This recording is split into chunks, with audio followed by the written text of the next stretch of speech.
You got an air, bro. You got an air.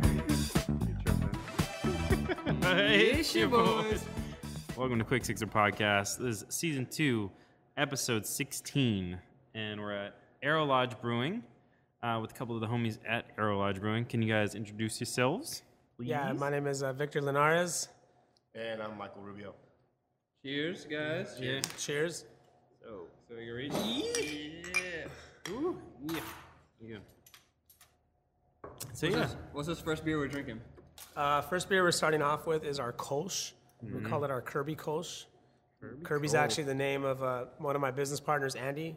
He's got a little French bulldog named nice. Kirby. All right, So all you can right. see, like behind you, we have a little Kirby's little statue Oh, there. yeah, I like that. Okay. So usually Andy's here with him on the weekends, and he's cruising around, either like humping people's legs or getting Love petted, it. getting petted down. Love but it. yeah, so this is a light beer, session beer. You can compare it to like a lager, a pilsner, a blonde. Something that people can just come in on a nice hot day, take back a few of these, and don't have to take an Uber home.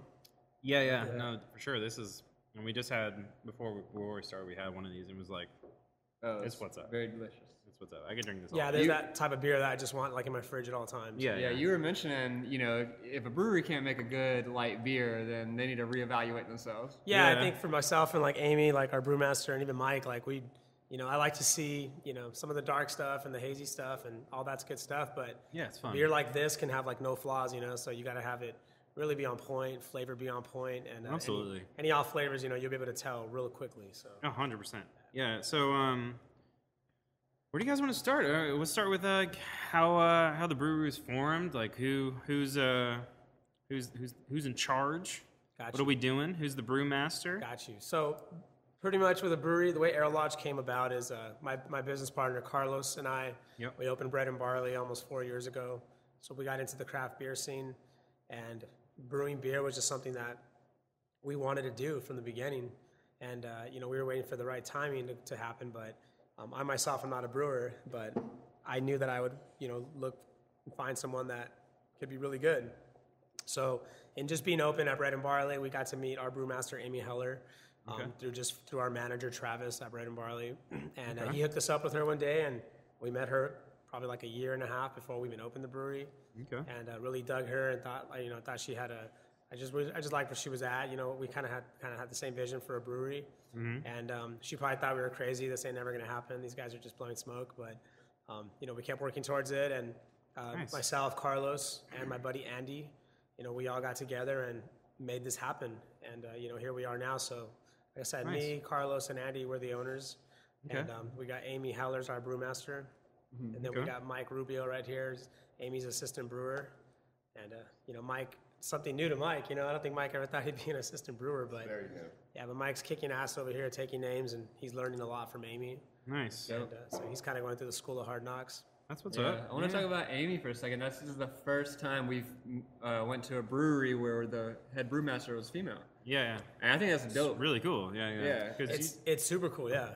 Little 4'11" Amy, she's just Oh, like nice. she's a Okay. little Mighty Mouse. Little powerhouse. Yeah, That's what's up. definitely. That's what's up. So Amy's background is she was making wine up in Napa, like Anderson Valley area. Okay. So when she would make wine, after harvest, you got some downtime, and she would be just homebrew. Why Yeah. not? So she realized she was pretty good at it, and she had went to school for winemaking. Decided Cool. to go to school for beer making for being a brewer, and she educated herself and kept practicing her craft. Ended up coming back down here to brew at Congregation Ale House in Azusa, where she was working under a brewmaster there. So when we met Amy, I could tell she was ready to take that leap and kind of run her own gambit. Yeah. And I liked her style. I liked her attention to she's very, very peculiar, very picky, which is a good thing for a brewer to have. She's very about cleanliness, and Mike could tell you that. Yeah. Everything's got to be perfect. Lines got to be cleaned every time. Everything's got to be sanitized properly. So her versatility was something that we thought would be good, but we didn't really know until she got in here. And I knew she would kill it. She likes making sours. That's one of her her favorite things to brew. But we were waiting to see how she would do with everything else. And to our pleasure, she's been killing it on so many fronts and so many different styles. So she's proven to be real versatile. That's what's up. Yeah. So you said you guys met her at Bread and Barley. So let's talk about that a little bit and like what that is, where it is, So Bread and Barley is in downtown Covina, Okay. 130 North Citrus in Covina. And we're kind of like the first gastropub to the city of Covina. Carlos and I never thought against the restaurant business. We did real estate for like 10 years, and we had a little real estate company. And I had a passion for going to like craft beer breweries and, drinking craft cocktails, craft beer. My wife and I would just kind of just basically hit San Diego and just different parts and try different stuff. And I knew Covina had like a need for something like that. So, because Carlos's, dad owns a restaurant, and Carlos had some background in restaurants. Okay. I kind of pushed him to like, there was a building came up for sale. We got the building, and we just started building Bread and Barley. So, when we did that, we wanted to focus on the food. Yeah. So we got a great chef, great cooking, great kitchen guys, and we wanted to go to a place where not only the food was good, but the beer was legit. And vice versa. Sometimes you go to like a cool bar, but the food's not that good. Yeah, it's the worst. So we wanted to have like a great menu, sandwiches, burgers, entrees, something like a little bit chef elevated. And then we wanted to have a really legit draft list. So we have 21 handles there. Oh, wow. And our beer buyer, Travis Johnston, who's our manager, does a phenomenal job. We get a lot of beers at Bread and Barley that a lot of people don't get. We get a lot of beers that come from out of the area. Places like Abnormal, Society, Pure Project, Highland Park. We get a lot of beers from people that don't distribute. Yeah. We really do like work hard to kind of find these breweries that are like the next up and coming thing and carry their stuff and trying to get a jump on it before everybody else.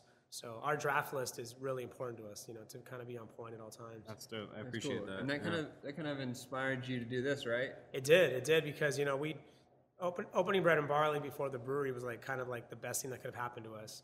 Owning a gastropub, we dealt with so many breweries and bought from so many breweries and dealt with distributors. Nice. And we got to kind of see what we thought was cool and what was not cool and what was a good idea, what was not a good idea. And, in the industry, so it definitely helped push us towards this.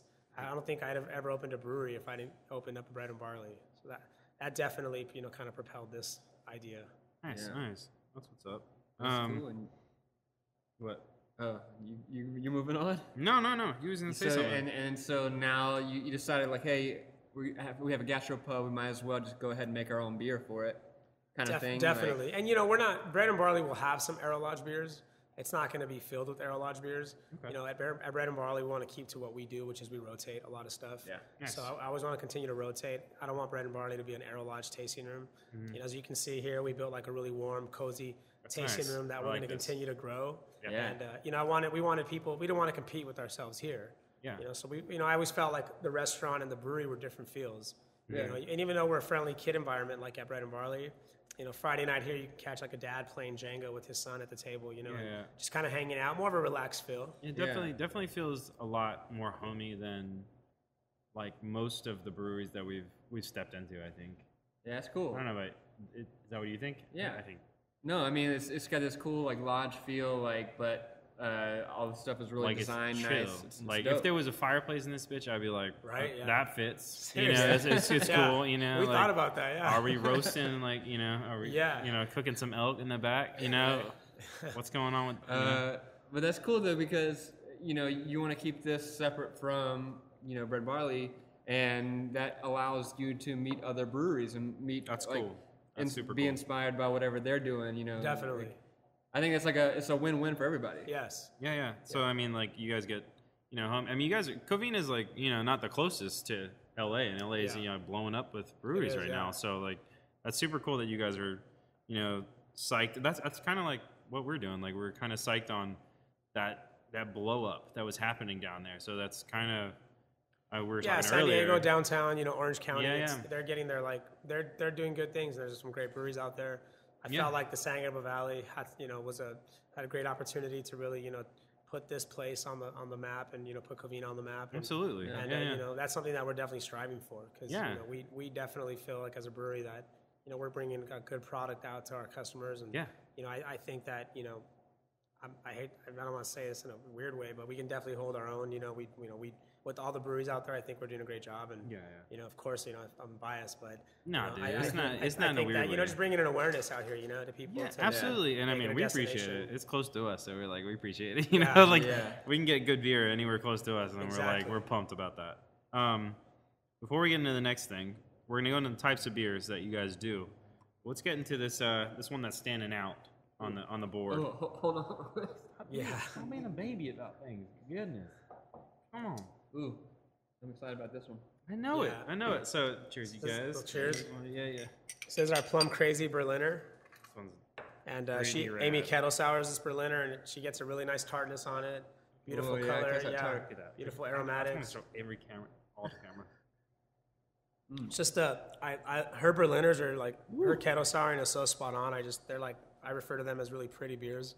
Oh yeah, like You know, this. we take these beers to like festivals in the summer, and they just kills it. You know, it's, Yeah, it's nice. It's This nice, tart, light. You know, nice color. Yeah. you know. I, like normally when we drink some tart beers, they're usually like a little bit heavier than this, but like Yeah, nice balance. feeling this one, like it's not like a light beer, but it's not not a light beer. And it's not a same sour, time. so it's not it's just we kettle sour it, but Yeah. it's not a sour per se. But we definitely get as much tartness as we can out of it. And people that want to get into sours and kind of get into that game, it's not like quite a warhead in your mouth. Yeah, It's kind of a good intro to that kind of style. for sure. Mike, you enjoy making one beer over the other? Like, what's the process there? What's the thing that you're digging right now? I'm digging the sours and the tarts. I really do. Yeah. It's just a whole new, well, like Victor said, it's a whole new experience for me. Yeah. But it's a science, Yeah. And the way Amy does it is she knows the science, and it's Yeah. I'm honored to help her and assist her. But these beers we're putting out, they're great, and the sour tart beers. Before I'd stay away from them, but now it's just like I want to try every single one to kind of like compare and. Yeah, no. But I do like the IPAs, the Kolsch. I mean, the Kolsch is the easy drinking. Yeah, for sure. Yeah, that's like the beach beer. Yeah. I Just feel drink it like all day. I feel like that's the thing, when you finally make something of your own, like when you are helping create something that it becomes more of a challenge. Like I got to make it the best for me, because like I'm putting it out there. Yeah, absolutely. So I want to make it great, That's rad. I feel like that's the whole process. Yeah, throughout this I don't know, journey that we've had this season, we've definitely come across some scientists. So I think we're pretty psyched on how I didn't really realize how technical it is to get some of the flavors that we've tasted. It's kind of impressive, and like it makes me definitely think about the beer more than I would have before getting into anything like this. Yeah. Especially like small nano breweries, you're gonna see that brewer puts like their heart and soul into this product. Use fresh ingredients, like fresh malt, and it's not like big beer, where it's using like adjuncts, and it's like there's like legit stuff going into these beers, and like I said, a lot of passion, people's lives work, and you definitely appreciate it more when you see the process of someone brewing, and I've been there like before Mike started helping Amy, Carlos and I were here helping Amy, and we got to see what a brew day is like, and it's not. People think making beer is fun, and it is fun, but it's a lot of work. It's glorified cleaning at some point, and it's fun, but it's a lot of cleaning, a lot of sanitizing, and it's adding stuff at the right time, right temperatures. Like you said, it kind of gets into like this mad scientist type stuff. So, but it's pretty cool because it's a passion that they have, and kind of like a chef. 100% like a chef. We definitely seen that a lot. It's like you have to add ingredients a certain time. You have to, if you want this, weird smoky taste that only you might recognize until like you actually somebody says it to you, like, oh yeah, this has, so and so wood in it or something, or some shit like that. So we're just like, it's like they're just like doing this. We've come across so many beers. We've drank so many beers throughout this past season. We've definitely recognized like just how hard it is to make. Yeah, and the anything. important thing about it now is that the consumer is really taking a liking to craft beer. Like they don't give a shit about Budweiser anymore. No, they want to taste that special, like that interesting kind of beer that people put like heart and soul into. They don't want that formulaic like. Yeah, the craft beer drinker is definitely getting really savvy with everything, and they're doing their homework, and they're looking at stuff, and they're trying to kind of get their feet wet in the game and start learning more about beers and styles, and they're searching out, they're driving. I mean, my wife and I drive to San Diego, go to Portland, Vermont. I've been all over the place just to drink beer. Yeah. Which my dad thinks is fucking crazy because he's like they sell like like stuff at like Save-Ons. He's like, why are you driving to San Diego? It's like, they sell Milwaukee's best there, but so he doesn't really get it. But yeah, shouts out to Pops. The new generation, it's part of the experience, right? About this whole thing. Yeah, recently we were hearing that people in their 20s and 30s have like a way more developed palate now than they did 15, 20 years ago. Yeah, so the pressure's on. The pressure is on for you guys. Yeah, it is. But it's cool. Yeah, we're down. Yeah, it's good. You know, it's good for people to start, appreciating more stuff and appreciating more things, and it's definitely. You gonna grab one of these chairs, bro? Like it's definitely a good thing. He could just roll up. Okay. Nice. Yeah, we got Brent in the house. Brent Cruz gonna handle all of our distribution, sales manager. Yeah. So now you got the whole crew here pretty much. Nice. So, Yeah, exactly. Yeah. All right. So the door's locked too, so we're fine. Talk about Arrow Lodge. Talk about why this theme. What's going on? What's the inspiration behind why Arrow Covina? Lodge? So I mean, when you think about a brewery and you think about a name and a theme, just like Bread and Barley, it's coming up with a name is like, first of all, extremely difficult because every name on the planet's taken. Yeah. So you like stress out about that for quite a bit of time, and then 100%, Bread and Barley has more like a speakeasy type feel, and I definitely wanted Arrow Lodge to be different from that. I didn't want them to be similar. Yeah. Okay. So everything for me is even if we are in Covina, it's about experience. So when people walk into the place, I want them to feel like they're somewhere else. Not so much like they feel like they're in Covina or they're like in this industrial park that we're in. You got to give them that experience like they just walked into something different. Honestly, people ask me all the time where I got this inspiration from. I seriously, I always go back to like the whole Teddy Roosevelt thing, and I kept telling myself like, what would his brewery look like, or his cabin? Okay. He was like an avid hunter. One of my favorite presidents. Like so he was a lot of inspiration on kind of the thoughts of this place. Okay.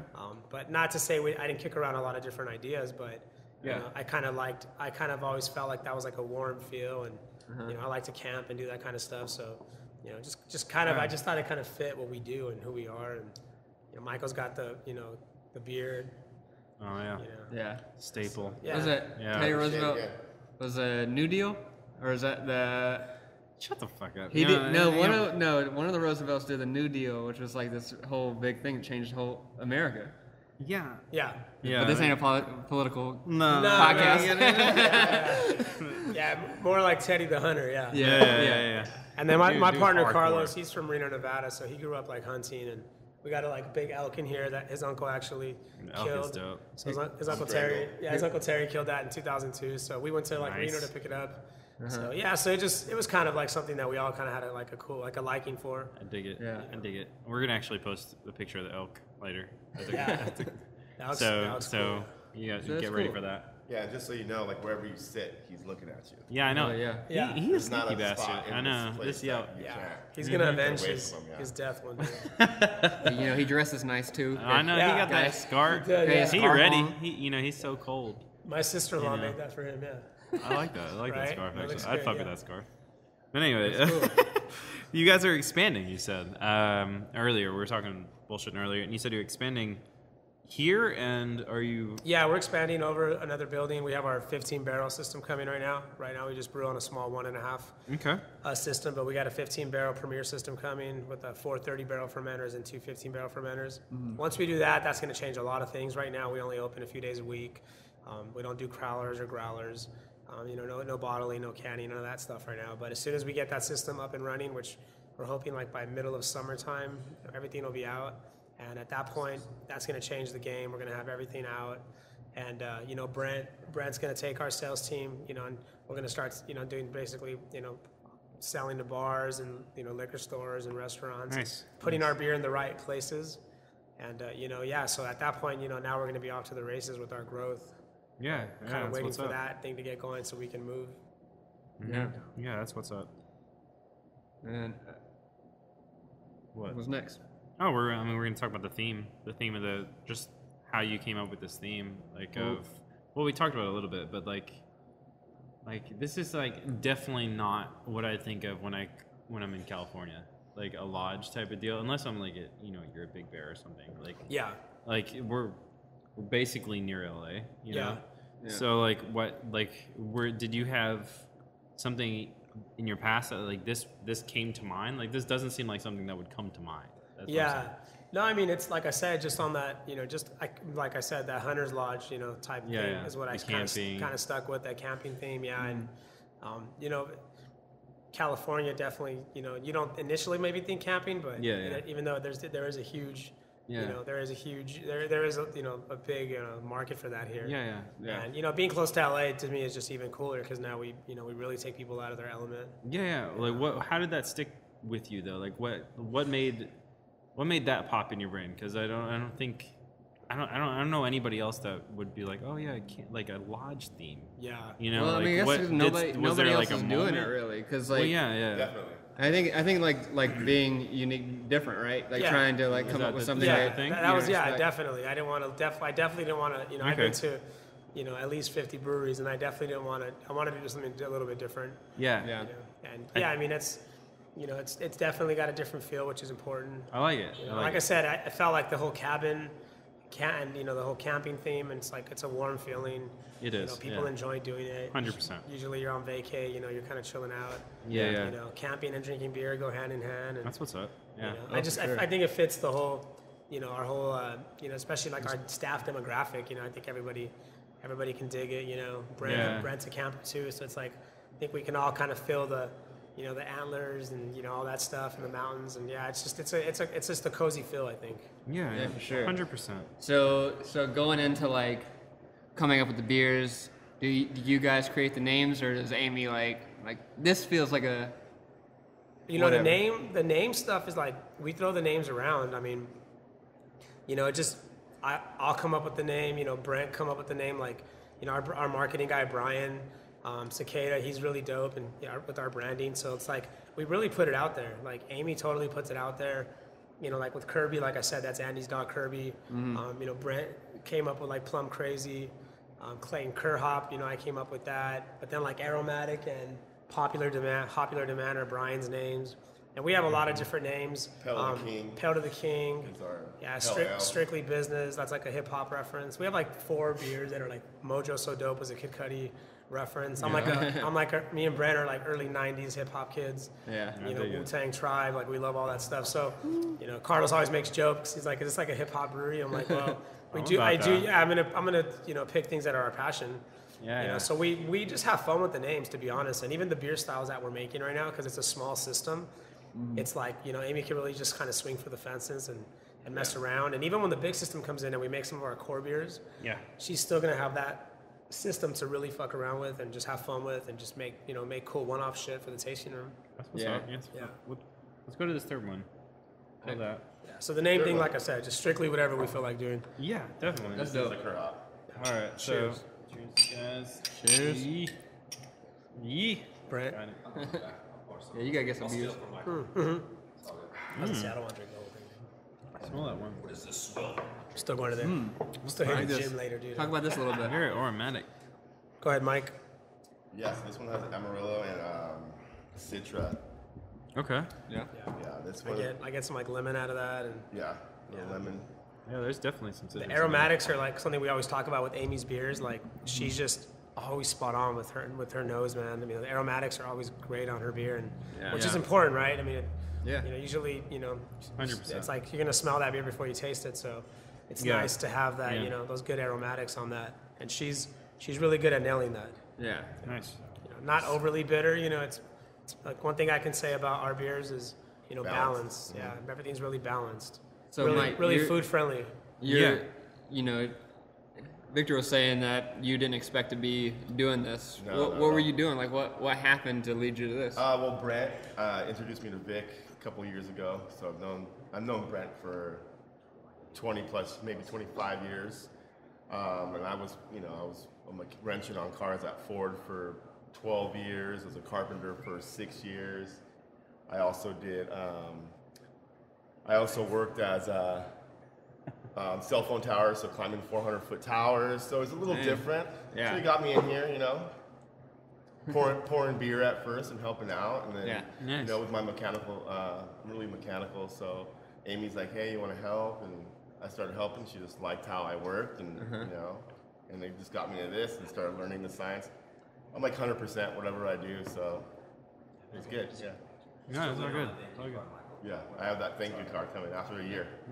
So yeah, I mean, it jumped, and then, you know, we've always drank beer. And Brent used to work for Stone, so he's kind of got me into the craft when he started working, because, you know, before you really didn't know much of it, and then I didn't even drink IPAs because of just the bitterness, but just kind of supporting him, and I'd go any place where I'd go, like that, it was his, you know, where he would distribute, I would order it because it's almost like buying beer off him, you know. So I just got, you know, opened up my palate, opened up my taste buds. I'm like, oh man, I do like this, you know. And now it's like I look for the best, you know. I bet it's dope. Like you come to work today to work on beer. Like, yeah, it's fun, but like I said, it's not as simple and easy as, you know. And especially with Amy, she has, you know, everything's timed, everything is perfect, you know, it has to be perfect. Specific. Or it's a specific thing to do, and if you don't do it right, it could, you know, it'll destroy the whole batch. Destroy the whole batch. So 100%. You know, and it happens, but you know, it's all part of the experience. It's all like small world, you know. The way we got Brent even was like, you know, Brent was our Stone rep at Bread and Barley. So I met Brent like when we were first opening Bread and Barley up. So he was our Stone rep. So, you know, Stone sells their beer, but they also represent a lot of different breweries. Yeah. And Brent was always someone that I always thought would be cool to hire one day if we opened a brewery. Yeah. And luckily, you know, I was able to romance him over.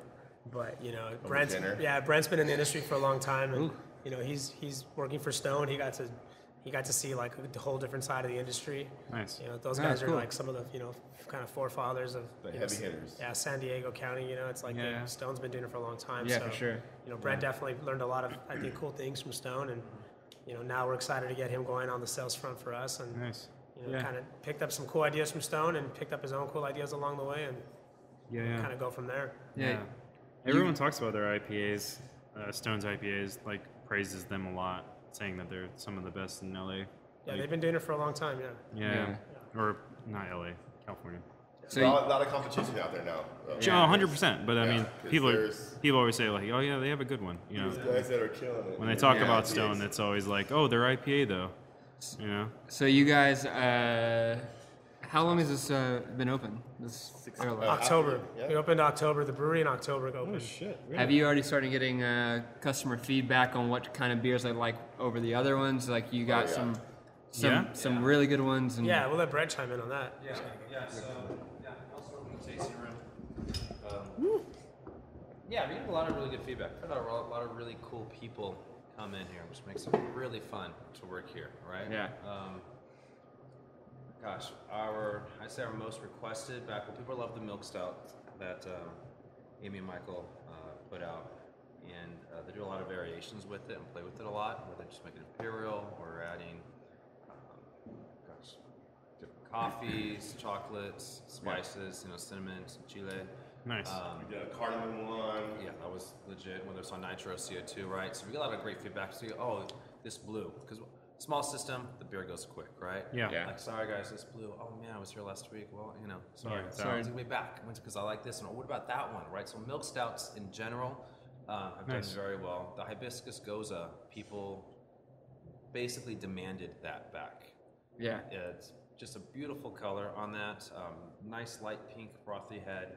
The Himalayan salt was with it just enough to keep it salty, but nothing's overwhelming. Everything's like these nuances, you know, that really complement each other. That beer specifically, and then we have that coriander. It has a nice little flash at the end. It's tremendous backing, and trying to push these guys to make this a staple beer. Yeah, I bet that's cool to get that affirmation, like after 6 months of being here, to like hear, you know, your shit's good. Yeah, we got a great following. Covina's been great to us. You know, the craft beer community's been great to us. They've really enjoyed Amy's beers, and you know, the environment and the staff, and you know, all credit to, you know, I always give all the credit to our staff and, you know, my brewmaster and, you know, our customers, because without them this doesn't go, you know, really doesn't work. Yeah. You know, so I could, you know, as an owner, I can put something cool up, but you know, if you don't get the right people to kind of make that wheel go, you know, round, then it doesn't matter. So, you know, customers have been great. Like I said, the feedback's been phenomenal, and people are waiting for us to grow so we can start putting out, crowlers and growlers and all that good stuff. That's dope. That's super dope. I mean, what are you guys' personal favorite beers that you guys put out? Ooh. I know, like if you had to pick through an entire time, even if they're not available right now. Yeah, right. So I really dug the cranberry Berliner Weiss with lemon zest. Sounds pretty. Orange zest. I'm sorry. Orange zest. Sounds pretty Ooh. baller. That sounds pretty baller. was very, very dope. I have to say the same. Yeah. I feel like it's a teaser right now. Yeah. But I mean, I do like the hoppies. Like we had Sass Machine with peaches. That was one of our IPAs. Yeah, Oh, wow. Okay. That was awesome. We get people still talking about that beer, Yeah, it's a tough one. Her Berliners have been great. The Gozes, and for me, it depends the mood I'm in, but probably Pale to the King is my go-to. That's our Stable. I think my number 1 and 2 would be Pale and Aromatic. So Okay. the pale ale, kind of hoppy forward. We use Galaxy and Citra. Really got a great bite, and then the Aromatics are double IPA, super smooth. But like Brent was saying though, that Hibiscus Goza is like, I feel like that's just a world-class beer. It's a great beer. Yeah. Great summer beer. Yeah. It's got. It's a good food beer. Yeah. Our beers are good food beers. Oh yeah, our beers do real well with food. Yeah, which is awesome. We do great French saison. Like she hits out of the park with most. Nice. Yeah. You guys have food here too, yeah? Is it food? We do like food. We do like food trucks. You can bring food in, and then we get like food trucks in on the weekends or food vendors. Okay. We definitely want to bring food on premise, like not in the near future. Yeah. But right now, we get the food guys to come out and get some really cool trucks and some cool vendors that come out. Nice. Kelly's Barbecue is one of our favorites. He comes out a lot. Cool, And does some great barbecue stuff. So he'd be worth coming to check out.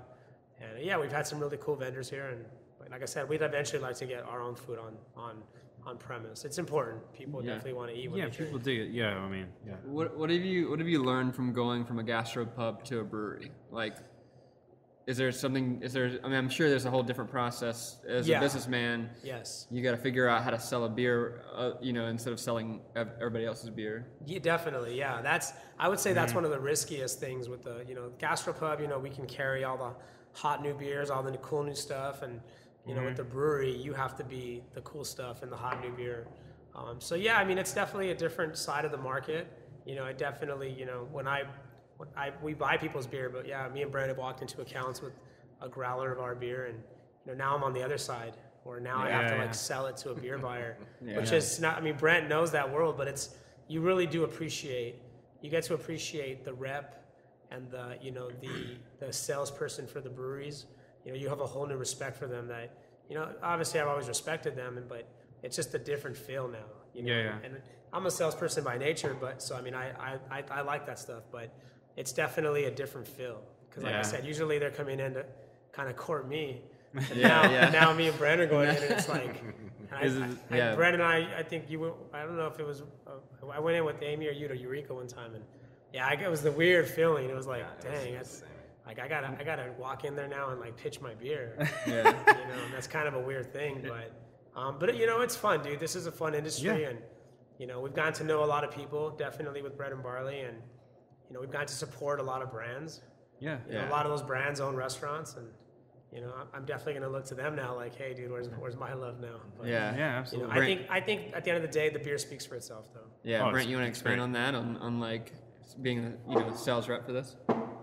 Yeah. So, being with Stone the last 3.5 years was awesome. So I was in this area, San Gabriel Valley, and I haven't had a whole lot of beer to be able to sell because everything's based at tasting room only right now. I haven't been able to sell a little bit, do small events.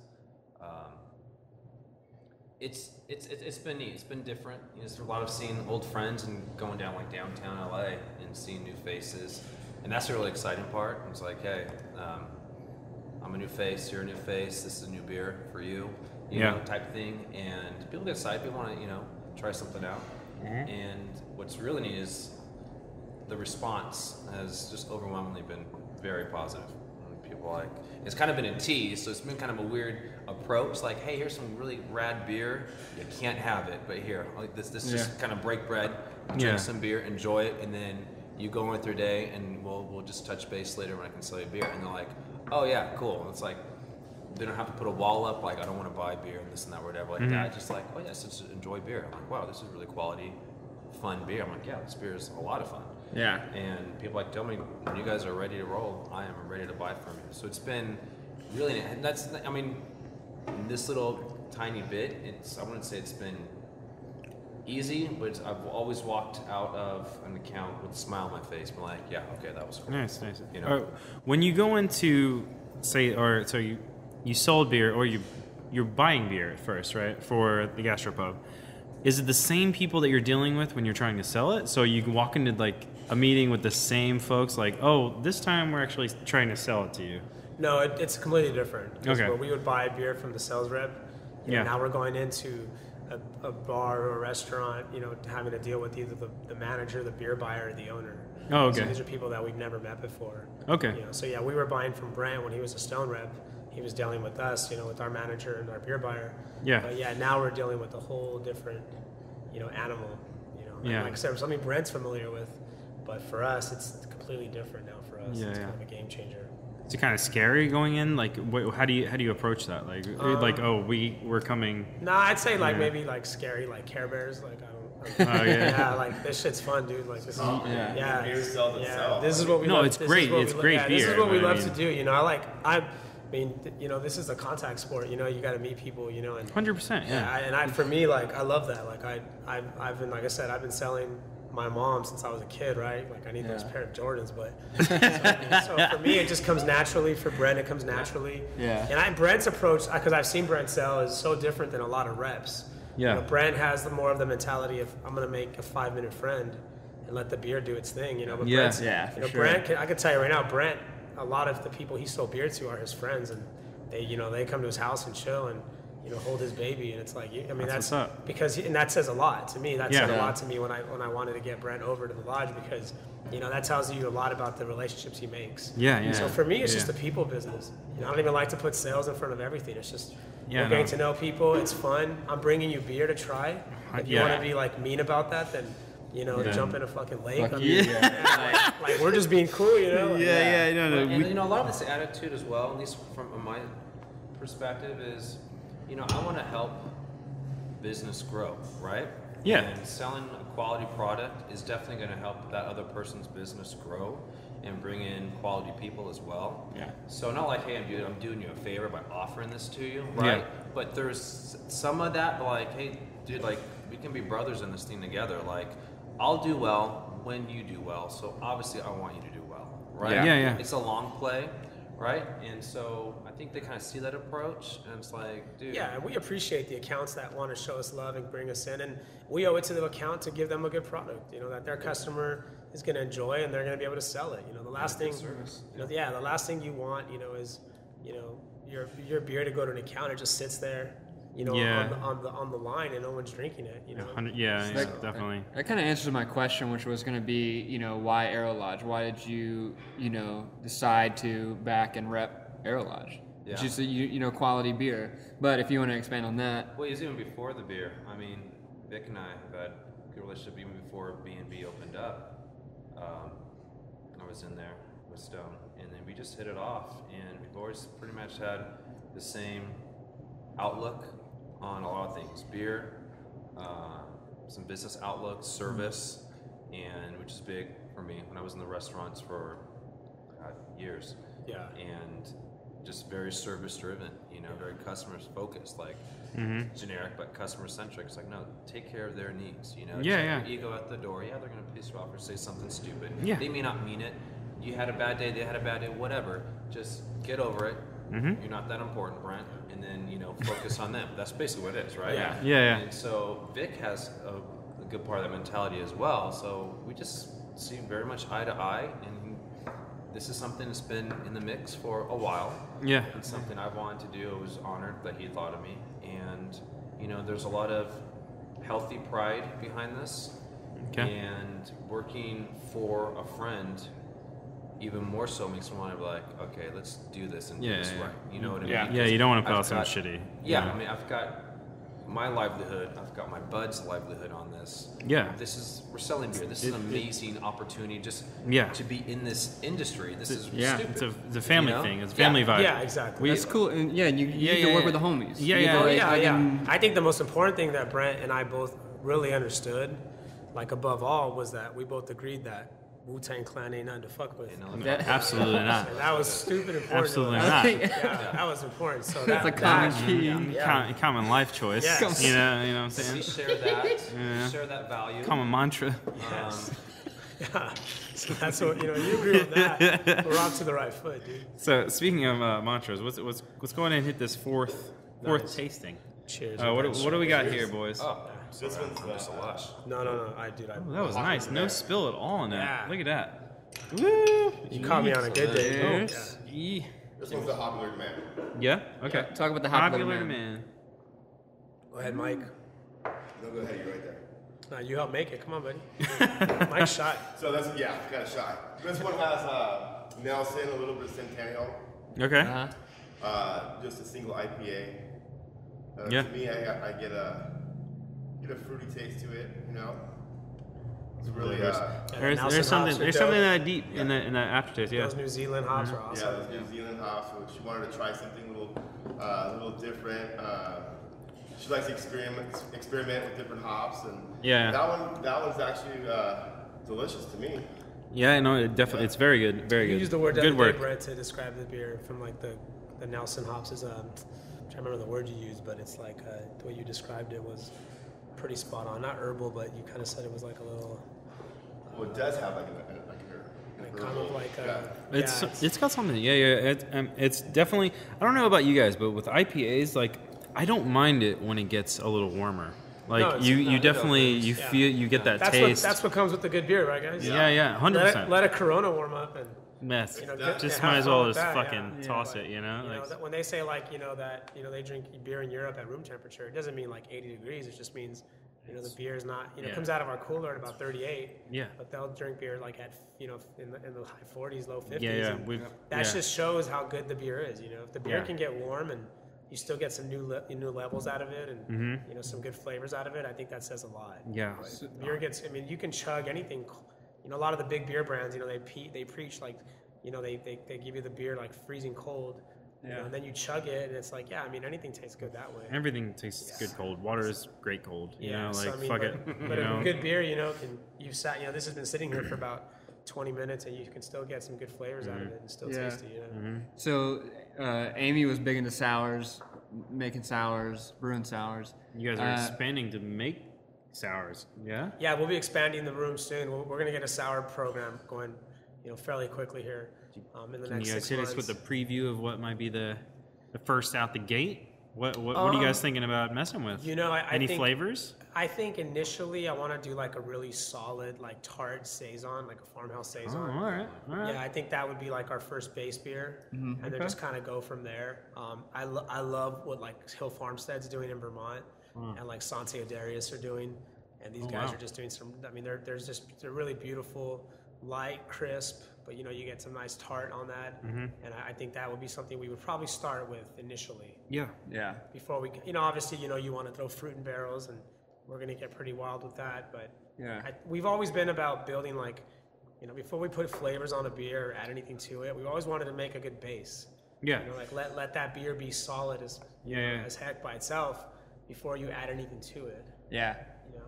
I feel I'm definitely with Mike on you didn't really dig sours. You didn't really dig until you started making them, and you were like, I think that we're both like that. We kind of were drinking basic ass beers. I think we're and then hating on it a little bit. Yeah, we were hating on it. Like we're just like, man. And then we get introduced to all these people who are creating something special and then tasting it while they're talking about it. And I think that's a breakdown, and then you get to taste different ones. Yeah, it opens you up a little more. It really does. Yeah, it's definitely different to meeting the people that make it. Like it makes you like, all right, well, this grapefruit whatever is like pretty dope. Actually, I'd kind of fuck with this, but like.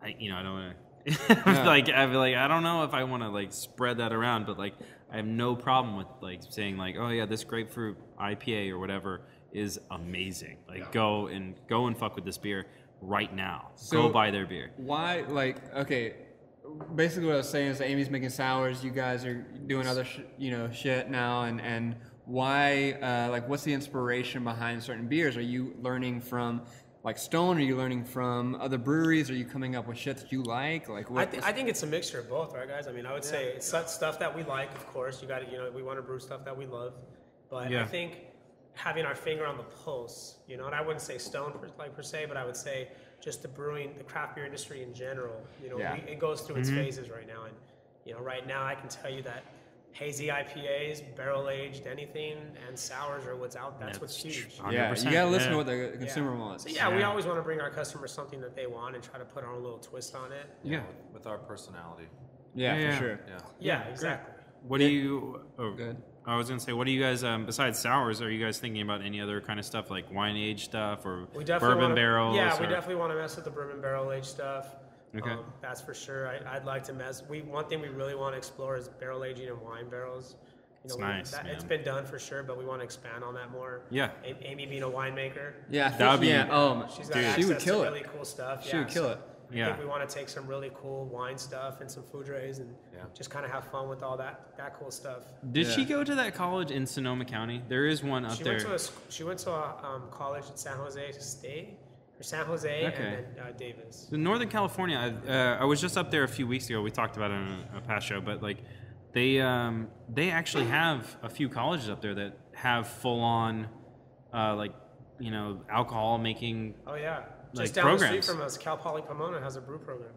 Really? Full brewery. That's full cool. brewery on site. You could even Beer or wine or beer. what? Yeah. Oh, okay. You can go as a consumer and drink the beer, and they have a pizza place there. Oh, wow. Yeah, so Cal Poly, you can check them out. Innovations. That's super cool. Innovations, yeah. I think it's cool. I think we've been talking lately with a bunch of people, but I think it's cool that a lot of trades are coming back. Like beer making. We were just talking to somebody that said that, like, in their neighborhood, there's a lot of like local cheese shops and like butchers and stuff like that. Like that old school town feel. People miss like not going artisanal. Yeah, like they want their shit fresh. They want it made there. They want something new every month. We think it's cool that they. Yeah, I think that's cool. I mean, that brings us back to like our roots as Americans. That's what I was getting. Like that's what we did, and I think people are starting to appreciate that well-made craft burger, good meat instead of going to like Burger King or. I think people are starting to kind of get hip to just better flavors, and I know for myself and Brent and Mike, we have kids, and we're trying to introduce our kids to better quality foods and better beer, better beers. 100%, Yeah, I don't want my daughter drinking Bud Light at the party in high school. The current, no. She better slap that Bud Light away. So I think everybody's getting more hip to just. I think the palate, the palate, the creativity, like people are just bringing great shit to the table now, and it's the shuffle between all of that is probably the harder part than just buying your basic bullshit at the grocery store. For sure, you definitely could taste the quality of stuff. It's literally you don't have to even sell anyone on anything. It's just you try this next to this and tell me what you think. Yeah. It kind of speaks for itself. Mm-hmm. I'm curious of like. A lot of the stuff you're talking about, the inspiration was, whether you like it or customers like it or whatever. But have you ever like tasted a beer, brought it back to Amy, and been like, make this better? We do when we think about making beers, like we'll all sit down kind of like a round table, and we will try styles from breweries that we do like. Okay. So hey, we want to make a porter. We like these 3 porters and we hate these 3 porters. So why don't So we definitely do our R&D and we do figure out how we can improve on those. And kind of put our twist. Yeah. So definitely not mimic or copy, just kind of something as a base. We got to kind of get a pulse on what we like. Yeah. I mean, these don't taste anything like anything. You know what I'm saying? But they're great. These are all unique. All 4 of these are great. I'm just gonna say. Yeah, we still got aromatics. So That's special. That's special. That last one. I'll bring those. Oh shit. Yeah. I mean, we're getting close, guys. We're getting close. Yeah, let's hear about the homebrew. So you started before you started with Stone. What did you do before Stone? Oh gosh, I was in a lot of different things. So right before Stone, I was handling commercial accounts for for True Green. They do lawn care, tree and shrub care. Okay. Right? Something totally out of How old were you when you started with Stone? Well, God, that was only 2013, 2012. So. And why? Why? Well, why?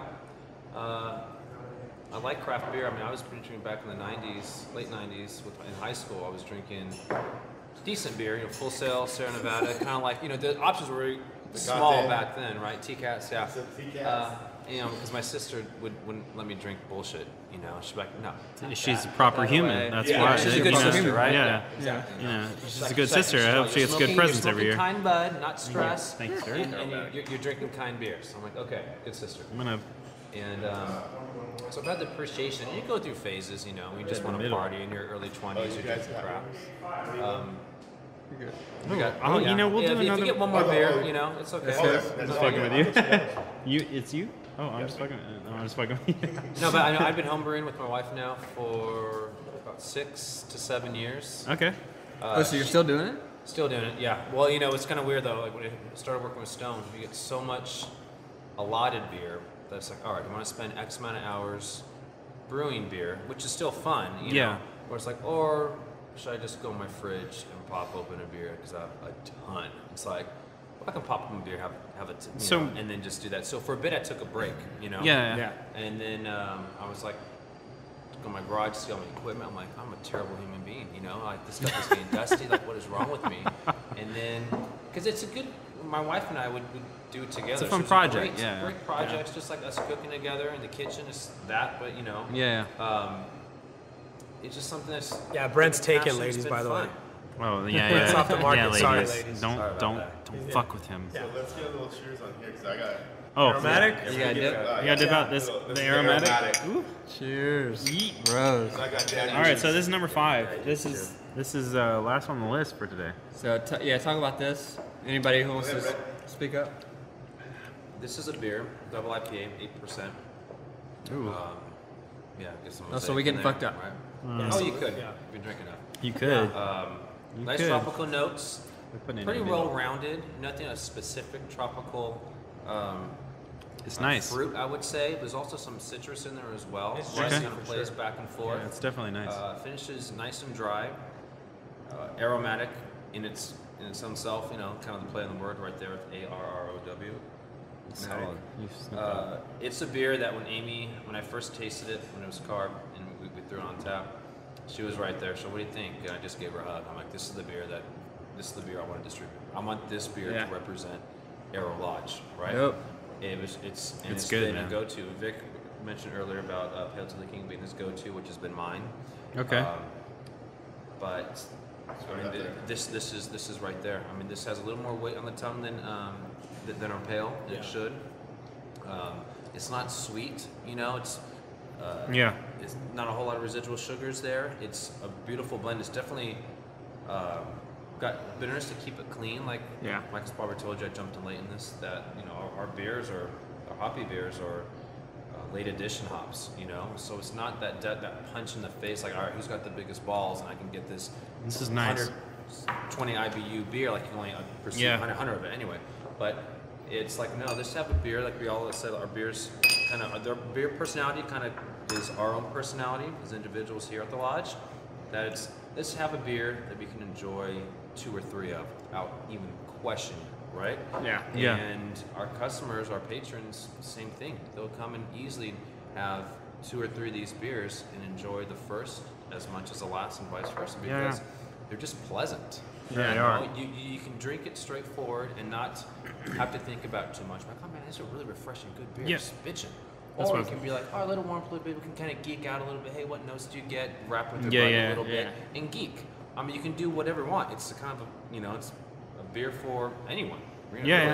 I will say this: every beer that we've tried so far has been refreshing. It's it's nothing too heavy, but really, really refreshing. Yeah, and all the things you're saying about the notes, you can just taste. It's not like overbearing. Like, I'm having to deal with all these, since you're trying new shit, I'm having to deal with that. No, it's like it's a smooth base with the notes of all the stuff you're talking about. It's a great way to approach, like, giving the craft, beer lovers what they want. So it's cool. Yeah, good balance. Yeah, definitely good balance. And we Thanks, dude. we for sure appreciate it. Like it's Yeah, Mike. Yeah, I have to go pick up dad duties, man. I gotta pick up my son. Yeah, dude. Nice meeting you guys, man. Yeah, Thank you nice guys. to meet you. Yeah. Thank you. Thanks for coming out. But yeah, they're all super refreshing, like really good. Nothing like I mean, we don't bullshit on this at all. No. Like we'd tell you if we didn't like this at all, Yeah, good. at all. And we haven't had anything we have not liked.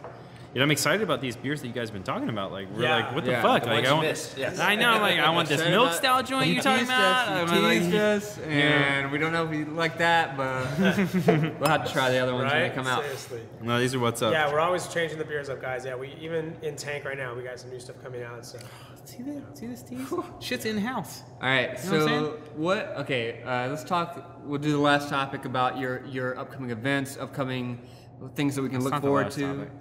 It's never the last topic. I forgot we got a last topic. We got a last topic. That's always the last topic. Well, But last thing we want to talk about your brewery. what's coming up with Arrow Lodge? Yeah. Like what's going on?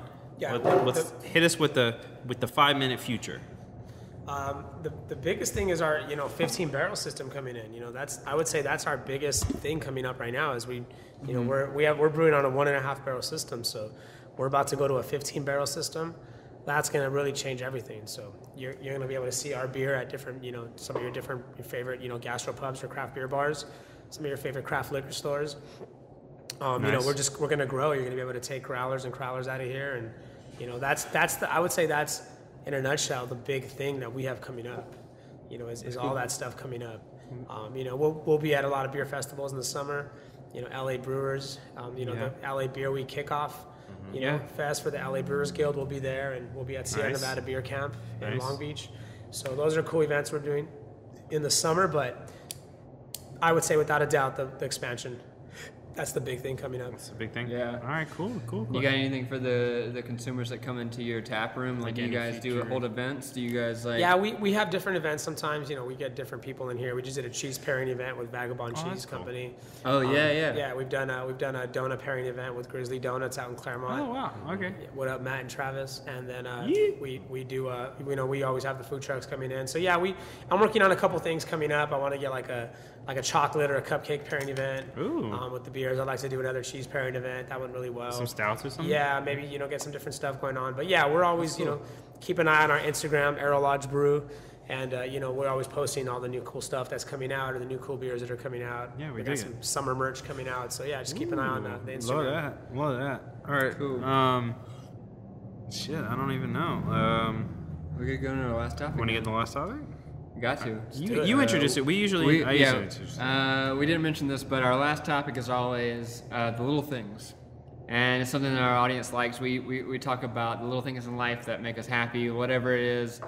If it's throughout your day, if it's something that happened throughout the day, whatever. If it has to do with the brewery, that's cool. If it doesn't matter.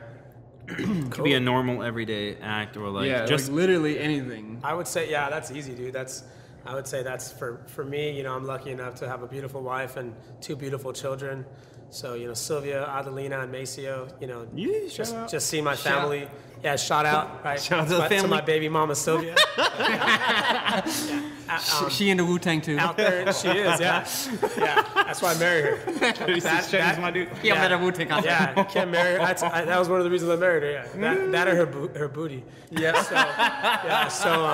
But yeah, my best thing ever. I'll tell you right now, my family's definitely what always puts a smile on my face, and that's what's up. it's definitely the kids are amazing, and they bring a challenge every day and something new. But that's cool, man. I would say the family being supportive and having them there. It's like what Chris Rock said. You're, as a father to a daughter, your mission in life is to keep your daughter off the pole. Yeah, I take that serious. So, it's like no clear heels. Yeah. So the fam, dude. You don't like those. Yeah, the fam, and I mean, besides my fam, obviously, I would say our family of our staff. It's like it's a beautiful thing to employ people, put people on your team, and see them grow. And I just think we're all a bunch of cool people trying to do something cool and bring some cool stuff to the world, and we're gonna have a good time doing it.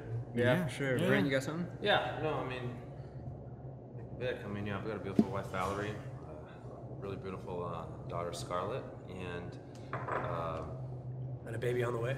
Yeah. Ooh, the big family. Congrats, my dude. And a Get raise it on in. the way, right? A raise, maybe? Yeah. Hopefully, right? Feed that little Yeah, on the air. Yeah. No pressure, baby. Can't say no, Victor. No pressure. No pressure. Right? No pressure, my dude. Like this podcast, I'm trying to get a raise. I feel you. Like pick you up? Yeah. I'll pick you up. Yeah, I mean, a lot of it's just it's just keeping, something I've done for a long time. I think is just keeping a perspective. It's like Okay. the bigger picture. It's like what's up in the world, and you could have a bad moment in a day, but there are no like bad days. There are just some bad moments within a day. You know what I mean? And so someone pisses you off on the road or whatever. Yeah, that's cool. You get pissed, and I really get angry. But it's like if I'm by myself. Well, whatever it is, it's like, maybe play a good song on the radio and have a good song to bring you back up, Yeah. Make fun of yourself. I make fun of myself and make jokes. I tell jokes not to make other people laugh.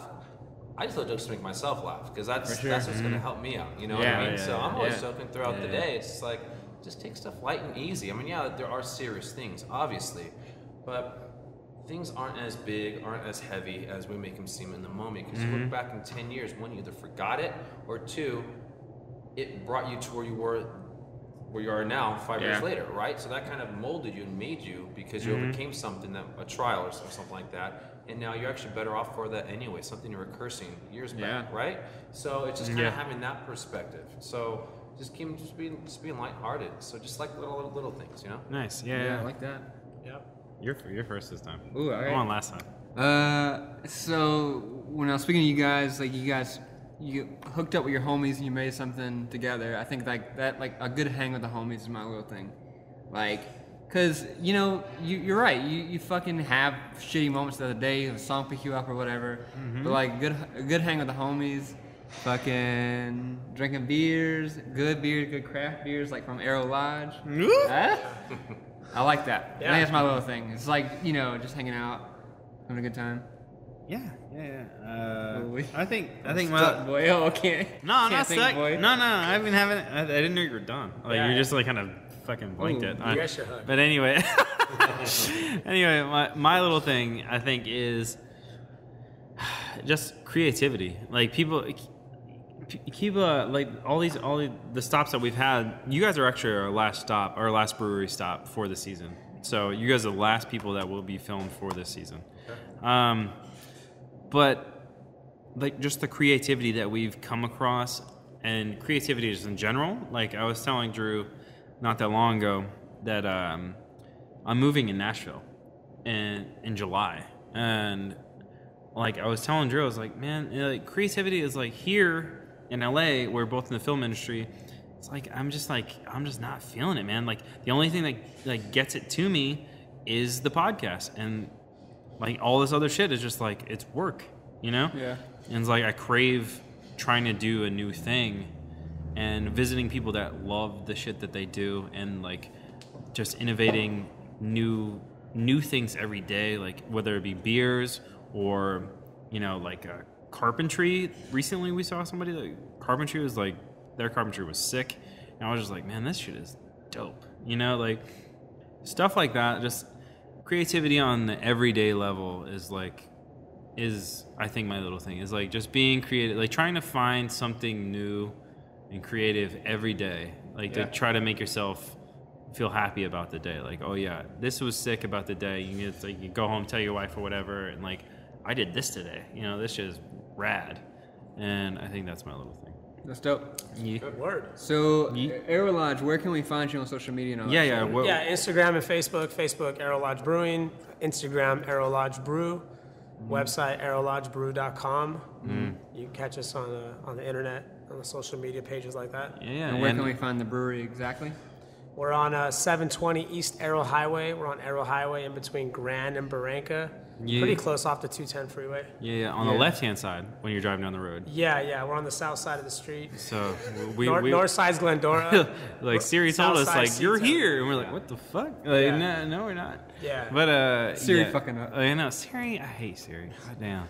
Anyway, and we can also find you guys this summer, beer festivals and whatnot, right? Yeah, beer festival. Yeah, kick off to the LA Beer Week event. Okay. LA Brewers That's downtown Road. this year, yeah? Yeah. Yes. And then Sierra Nevada Beer Camp.